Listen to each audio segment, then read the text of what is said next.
Hello students, welcome to my YouTube channel Hari the maths गुरु।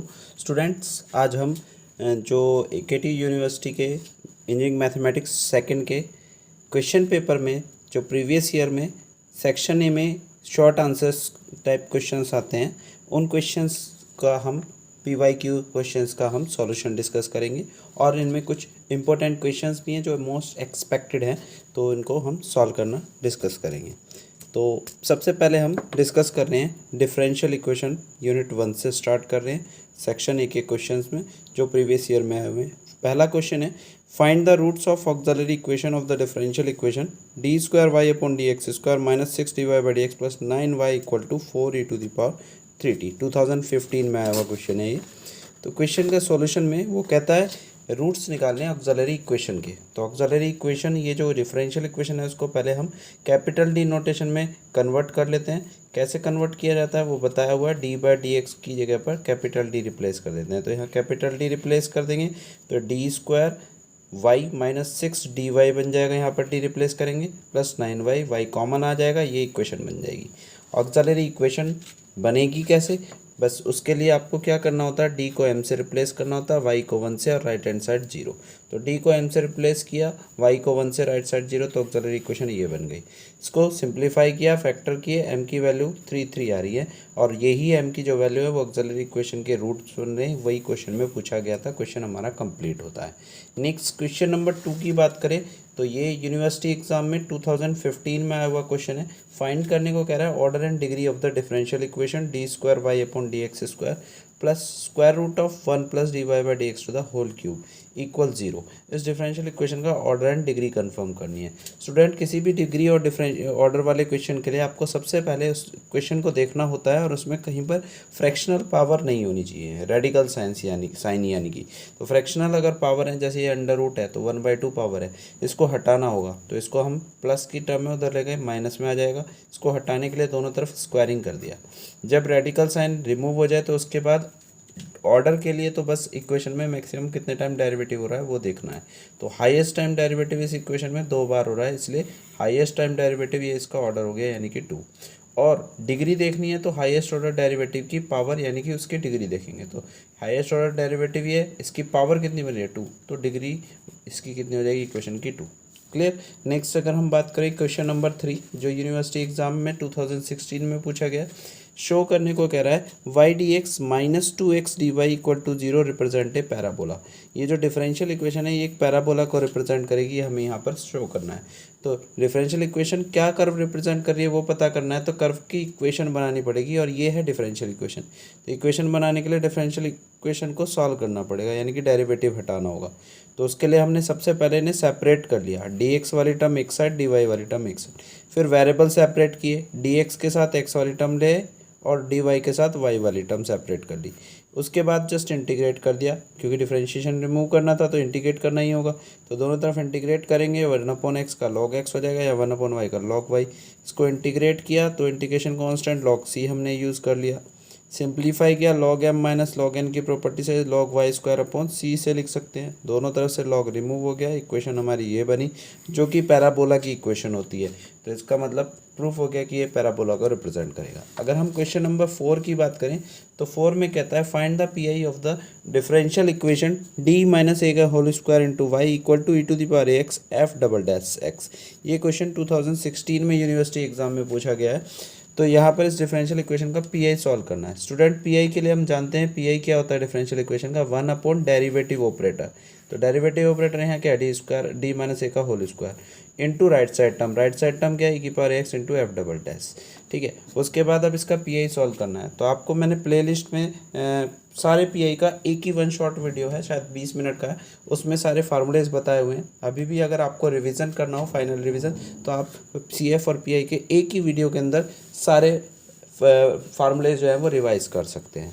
चलिए pi की बात करें तो यहाँ पर पीआई सिंप्लीफाई करना है। तो पीआई का रूल ये कहता है जब ई की टर्म किसी के साथ इनटू में आती है, तो बिहारी लैंग्वेज में जैसे कहा जाता है ई का है तो ये ई एक्स्ट्रा है, इसको निकाल कर बाहर फेंक देना है। तो ई की टर्म प्रोडक्ट में किसी के साथ आ जाए तो इसे बाहर फेंक देना है। और बस पीआई निकालने के लिए डी की जगह पर, बाहर निकालने के बाद डी की जगह पर एक रिप्लेसमेंट आएगा d प्लस ए, अगर ई की पावर में ax है तो तो यहाँ पर ए एक्स ही है, तो डी को डी प्लस ए से रिप्लेस कर देंगे, इसको बाहर करेंगे और डी को डी प्लस ए से रिप्लेस किया, बाकी सब सेम, बस डी की जगह डी प्लस ए।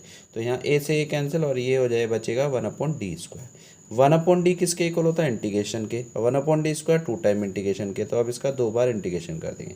भाई ये 2 बार डेरिवेटिव है तो इंटीग्रेशन करेंगे तो डिफरेंशिएशन का रिवर्स प्रोसेस होता है, तो एक एक इंटीग्रेशन करने पर एक एक डेरिवेटिव रिमूव हो जाएगा, यानी कि ये e⁴x × f(x) हमारा पी आ जाएगा। अब अगर हम बात करें क्वेश्चन नंबर 5 की, तो वो है determine the differential equation whose set of independent solution is this. तो इसके इंडिपेंडेंट सॉल्यूशन का सेट ये गिवन है, तो हमें इस डिफरेंशियल इक्वेशन को पता करना है जिसके इंडिपेंडेंट सॉल्यूशन ये हो। तो किसी डिफरेंशियल इक्वेशन के इंडिपेंडेंट सॉल्यूशन अगर दिए होते हैं तो उसका जनरल सॉल्यूशन बनाया जा सकता है। जैसे कि जनरल सॉल्यूशन y = इसका क्या होगा, c1 × first solution plus c2 × second solution plus c3 × third solution. और जब डिफरेंशियल इक्वेशन का जनरल सॉल्यूशन पता और डिफरेंशियल इक्वेशन पता करनी होती है तो तरीका क्या होता है कि जब y पता है और डिफरेंशियल इक्वेशन बनानी है तो उसमें जितने कांस्टेंट आ रहे हैं उतने टाइम डेरिवेटिव करते हुए, 3 कांस्टेंट आ रहे हैं तो इसे 3 बार इक्वेशन को डेरिवेटिव करेंगे, डिफरेंशिएट करेंगे, और उससे हमें c1 c2 c3 को एलिमिनेट करना है। जैसे यहाँ पर एक बार डेरिवेटिव किया दोनों तरफ, dy/dx निकाला तो क्या आएगा, c1 e⁴x प्लस c2, इसमें प्रोडक्ट रूल लगा दी तो c2x e⁴x का e⁴x, फिर प्लस दोबारा करा तो ये दोनों एज इट इज़, ये तो कांस्टेंट है, ये as it is c2 e⁴x और x का हमने कर दिया 1, ठीक है। फिर प्लस इसका करा प्रोडक्ट रूल से c3, 2 की प्रोडक्ट है तो प्रोडक्ट रूल एक बार x² एज इट इज़, इसका e⁴x, फिर प्लस इस e⁴x एज इट इज़ और इसका डेरिवेटिव 2x, ठीक है। तो डिफरेंशिएट करने के बाद जो टर्म आई, इसमें अगर हम गौर से देखें तो ये term as it is y में दिख रही है, ये टर्म एज इट इज़ दिख रही है और ये वाली टर्म भी यहाँ दिख रही है, तो इनको हमें एक साथ पहले लिख लिया और इस टोटल की प्लेस पर क्या वैल्यू पुट कर दी, y, बाकी बचा हमारे पास ये रह गया, तो dy/dx की सिंपलेस्ट फॉर्म आ गई। अगेन डिफरेंशिएट कर देते हैं दोबारा से, अगर हम इसे डिफरेंशिएट करें दोनों तरफ तो डिफरेंशिएट करने पर ये d²y/dx² इक्वल dy/dx, और इसको डिफरेंशिएट करके ये वैल्यू आ जाएगी। इसमें भी अगर हम देखें तो ये टर्म c2 e⁴x यहाँ पर भी है, 2c3 x e⁴x यहाँ पर भी, तो इस टोटल को यहाँ से वैल्यू पुट कर दी, कितनी है इसकी वैल्यू, यहाँ इस टर्म की क्या बनेगी, dy/dx - y, ये इसकी वैल्यू बनेगी, तो ये यहाँ पर इसकी प्लेस पर रख दिया। इसको रखने के बाद ये इक्वेशन बन गई। अगेन फिर डिफरेंशिएट किया, क्योंकि 3 बार करना, थर्ड टाइम एक और बार करेंगे। जैसे ही हम इसके अगेन डिफरेंशिएट करेंगे तो ये इक्वेशन हमारी बन जाएगी। इस इक्वेशन में अगर हम देखें डिफरेंशियल करने के बाद ये वैल्यू आ रही है 2c3 की पावर x, और ये वैल्यू यहाँ पर भी आ रही थी, तो इसकी वैल्यू क्या बनेगी, d²y/dx² minus 2dy/dx plus y, वो वैल्यू इसकी प्लेस पर यहाँ यूज़ कर दी।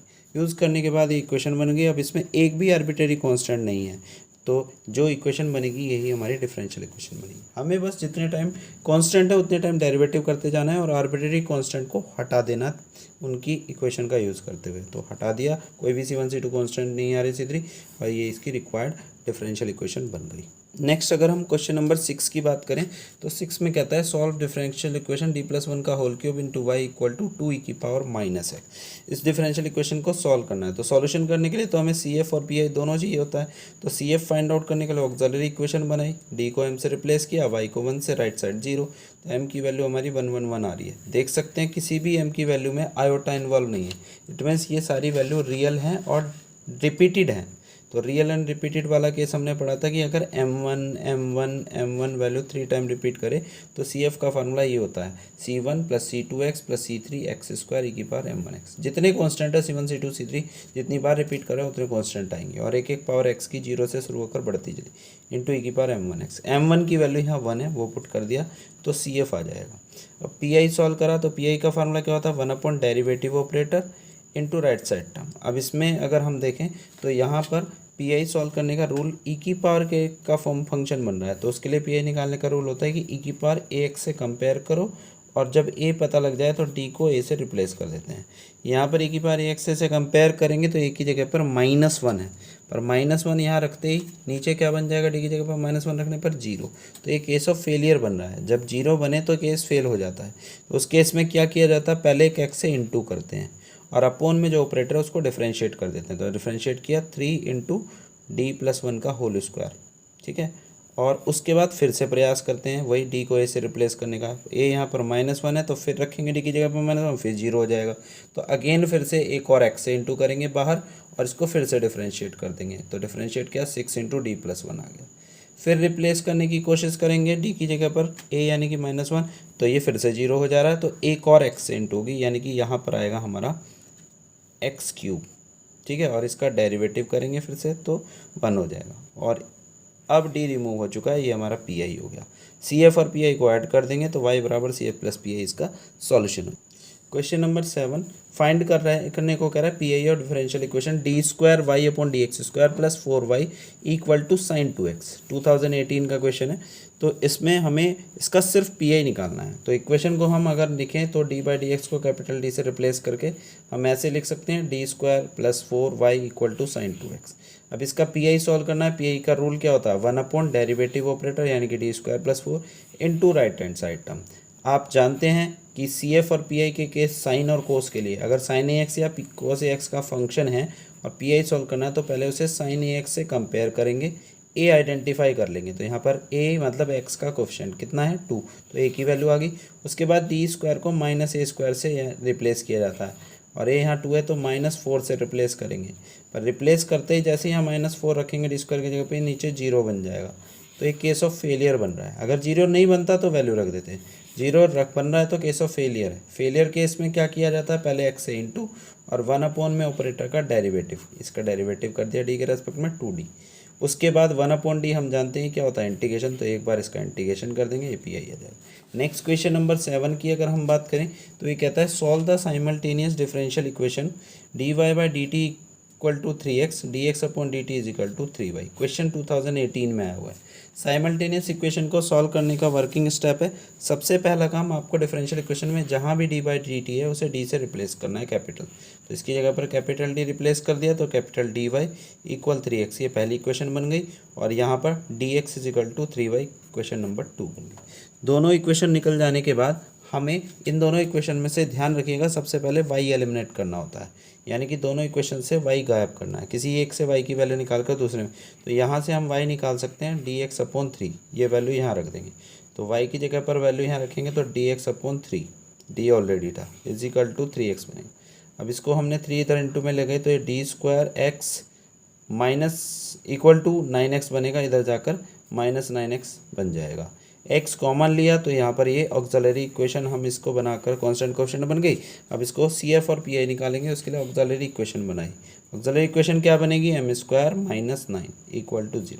सॉल्व किया, m की वैल्यू आ रही 3 और -1, दोनों में से किसी में भी आयोटा नहीं है, इट मीन्स ये दोनों वैल्यू रियल और डिफरेंट है। एक को m1 कंसिडर कर लिया, एक को m2। तो सी एफ का formula real and different root के लिए m1 m2 के लिए क्या होता है, c1 e⁻m1x plus c2 e⁻m2x। तो m1 की जगह 3, m2 की जगह -3 रखकर सी एफ निकाल लिया। पी आई क्योंकि राइट हैंड साइड इक्वेशन में यहाँ पर जिसको हम ये सॉल्व कर रहे हैं डिफरेंशियल इक्वेशन जो x में बनी इसमें 0 है, तो इसलिए पी आई क्या हो जाएगा 0। तो solution x equal to C F plus P I बनेगा। तो सी एफ हमारा ये है, पी आई 0 है, तो यही x इसकी वैल्यू हो जाएगी। पर डिफरेंशियल इक्वेशन का सॉल्यूशन चाहिए तो हमें y भी निकालना होगा। y के लिए हम ये x की वैल्यू को स्टार्टिंग में जो दो इक्वेशन दी थी इनमें से किसी उसमें रखेंगे जिसमें हमें डेरिवेटिव फॉर्म में y ना दिखे, क्योंकि y फिर इंटीग्रेट नहीं करना पड़ेगा।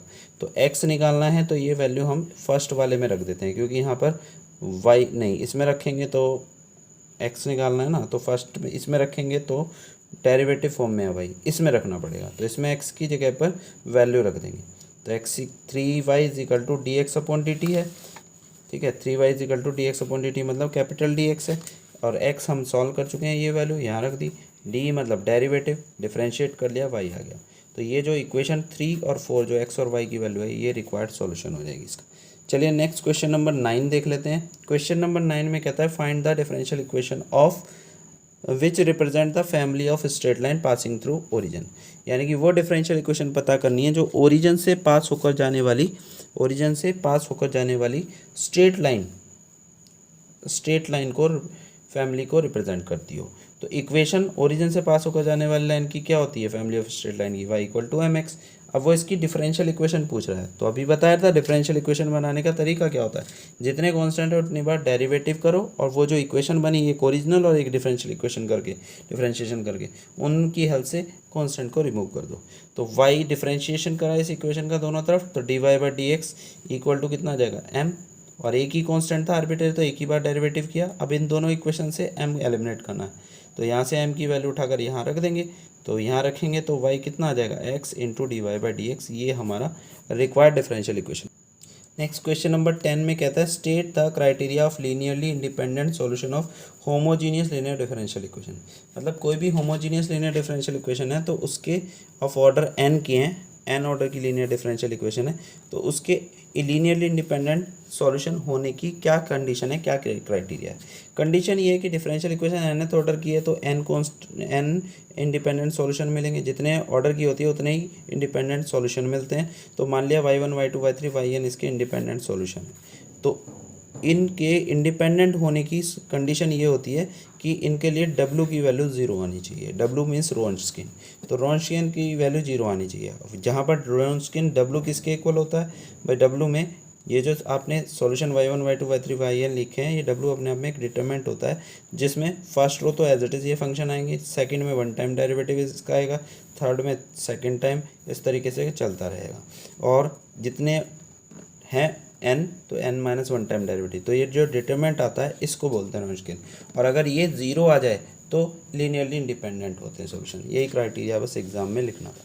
क्वेश्चन नंबर 11 की अगर हम बात करें तो ये कहता है solve d cube plus 2d² minus 3d into y equal to e⁻x। इसको हमें सॉल्व करना है। तो इसको अगर हमें सॉल्व करना है तो सबसे पहले तो ये कांस्टेंट कोएफिशिएंट डिफरेंशियल इक्वेशन है, क्योंकि डेरिवेटिव के साथ सारे कोएफिशिएंट कांस्टेंट है कैपिटल डी के साथ, है ना। तो ये कांस्टेंट कोएफिशिएंट के लिए CF और PI निकालना होता है। उसके लिए पहले ऑक्सिलरी इक्वेशन निकालेंगे CF के लिए, तो d को m से रिप्लेस किया, y को 1 से, राइट साइड 0, तो ऑक्सिलरी इक्वेशन बन गई। m की वैल्यू सॉल्व करी तो यहाँ से 0 1 और -3 आ रही, किसी में आयोटा नहीं है, इसका मतलब रियल है और सारी अलग अलग है। तो रियल एंड डिफरेंट वाला केस हुआ, एक को m1 एक को m2 एक को m3 लिया। तो CF का फार्मूला क्या होता है अगर डिफरेंट रियल रूट है, तो C1 e⁻m1x plus C2 e⁻m2x plus C3 e⁻m3x। m1 m2 m3 की वैल्यू रख दी, राइट साइड 0 है तो PI 0 हो जाएगा। तो सॉल्यूशन क्या होगा, y इक्वल टू CF प्लस PI। तो ये इसका सॉल्यूशन हो गया। क्वेश्चन नंबर 12 की अगर हम बात करें तो क्वेश्चन नंबर 12 में कहता है कि find complete solution of d⁵ over dx³ d⁵ plus d³ y dx³ is equal to 0। तो ये हमें इस डिफरेंशियल इक्वेशन का कंप्लीट सॉल्यूशन निकालना है। तो पहले तो d/dx को कैपिटल D से रिप्लेस किया और इक्वेशन हमारी ये बन गई। अब देख सकते हैं कांस्टेंट कोएफिशिएंट डिफरेंशियल इक्वेशन है, क्योंकि डेरिवेटिव के कोएफिशिएंट यहाँ पर कांस्टेंट है। तो इसको सॉल्व करने के लिए सबसे पहले ऑक्सिलरी इक्वेशन बनाएंगे, d को m से रिप्लेस किया, y को 1 से और राइट साइड 0, ये ऑक्सिलरी इक्वेशन बनी। m की वैल्यू निकाली, m³ है तो 0 0 0 3 बार लिखना है, ध्यान रखें जितनी पावर है उतनी बार वो वैल्यू रिपीट करेगी। तो m0 0 0 3 बार आएगा और m² प्लस 1 को 0 रखेंगे तो m² इज इक्वल टू -1 बनेगा और m की वैल्यू √−1 यानी कि प्लस माइनस आयोटा बन जाएगा। तो यह ये रियल रिपीटेड रूट वाला केस हुआ और ये कॉम्प्लेक्स रूट वाला। तो हमने रिपीटेड वाला केस लगा दिया CF का और इसके लिए कॉम्प्लेक्स वाला लगा दिया। PI राइट साइड 0 इसलिए 0, तो CF प्लस PI से इसका सॉल्यूशन आ जाए। क्वेश्चन नंबर 13 की अगर हम बात करें तो 13 ये कहता है form A differential equation if it's general solution is y equal a e⁻2x plus b e⁻−। तो ऐसी एक ये सॉल्यूशन दिया है, डिफरेंशियल इक्वेशन बनानी है जिसका ये सॉल्यूशन बने। तो आप देख सकते हैं यहाँ पर आर्बिट्रेरी कांस्टेंट कितने हैं, 2, a और b। तो मैंने आपको बताया जब डिफरेंशियल इक्वेशन बनानी हो तो जितने कांस्टेंट है उतनी बार डिफरेंशिएट कर लो और इन इक्वेशन की हेल्प से फिर कांस्टेंट को रिमूव करते चले जाओ, लास्ट में डिफरेंशियल इक्वेशन बन जाएगी। तो ये इक्वेशन हमारी थी, 2 कांस्टेंट है तो 2 बार डेरिवेटिव करेंगे। पहले एक बार डेरिवेटिव किया दोनों तरफ x के रेस्पेक्ट में, ये आ गया, फिर दोबारा से डिफरेंशिएट किया तो ये बना। हम देख सकते हैं इस पूरे में से y 4 कॉमन आ रहा है और 4 कॉमन आते ही एज इट इज़ जो y की वैल्यू थी वही बन गया। अब इसमें ये इक्वेशन आ गई, इसमें कहीं पर हमें आर्बिट्रेरी कांस्टेंट जो क्वेश्चन में थे a और b नहीं दिख रहे हैं, इसका मतलब वो एलिमिनेट हो चुके हैं। तो ये रिक्वायर्ड डिफरेंशियल इक्वेशन है। नेक्स्ट अगर हम बात करें क्वेश्चन नंबर 14 की, क्वेश्चन नंबर 14 में भी सेम इसी टाइप का क्वेश्चन है, form A differential equation if it's general solution is this. तो ये आपको खुद से सॉल्व करना है। वैसे वीडियो में सॉल्यूशन है पर मैं एक्सप्लेन नहीं कर रहा हूँ, बिल्कुल सेम टाइप का क्वेश्चन है।